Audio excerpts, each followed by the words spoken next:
நவீன காலத்துல பரவி இருக்கக்கூடிய ஒரு ஃபித்னா என்று சொன்னால் இந்த லா ஆஃப் அட்ராக்ஷன் என்று சொல்லலாங்க. இந்த மேனிஃபெஸ்டேஷன் என்று சொல்லலாம். இது இப்போ நெறைய பேர் இப்ப YouTubeல பிரபலப்படுத்திட்டு இருக்கிறாங்க. ஐயா ஈலர் பாஸ்கர் கூட இது சம்மந்தமாக வீடியோக்கள்லாம் போட்டிருக்கிறாங்க. அது சம்மந்தமான புத்தகங்கள்லாம் கூட ரெஃபர் பண்ணியிருக்கிறாங்க.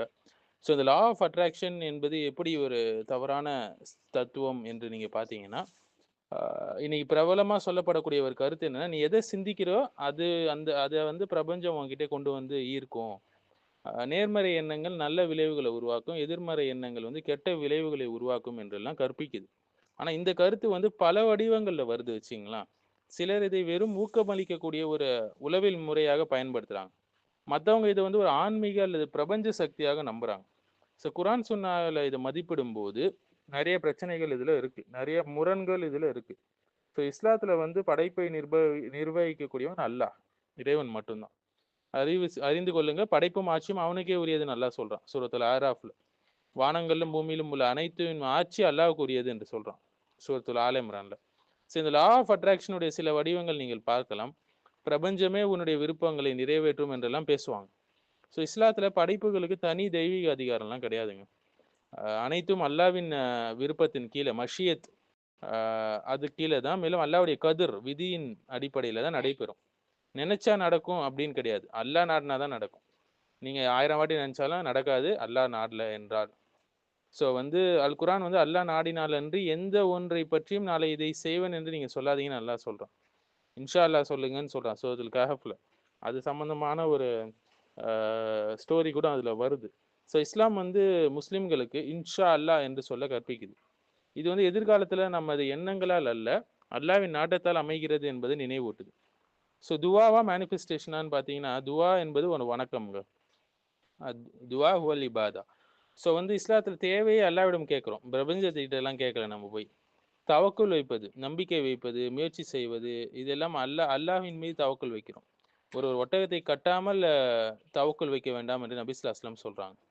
முதல்ல அத கட்டுங்க. அதன் பிறகு அல்லாஹ் மீது நம்பிக்கை வைங்கன்னு சொல்றாங்க. அப்ப இஸ்லாம் வந்து ஒரு பேலன்ஸ்டு மார்க்கம். முயற்சி செய்ய சொல்லி ஆர்வமூட்டுது.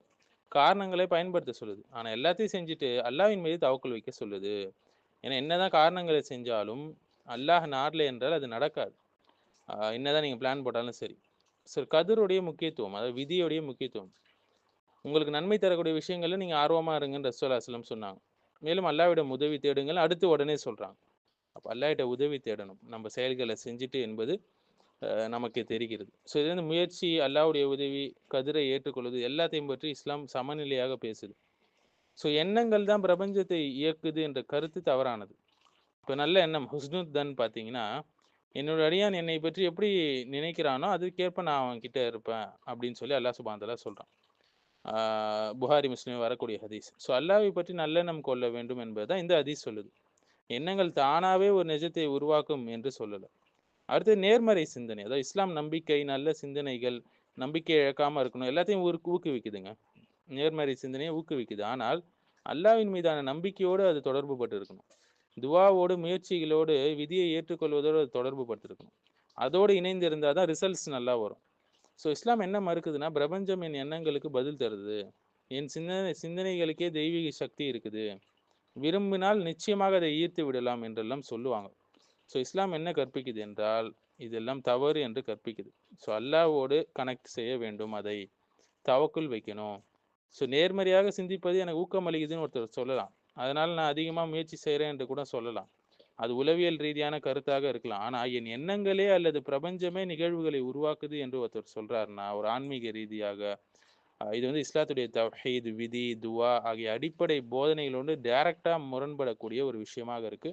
இந்த விஷயங்களை தவிர்ந்து கொள்ளணும். இது சம்பந்தமாக எடுக்கப்பட்ட படங்கள் எதெல்லாம் இத ப்ரமோட் பண்ணுதுன்னு பார்த்தீங்கன்னா, சீக்ரெட்டு, ஹீலு, ஷிஃப்ட்ன்ற படங்கள்லாம் இதை வந்து சொல்லிக் கொண்டு இருக்குது.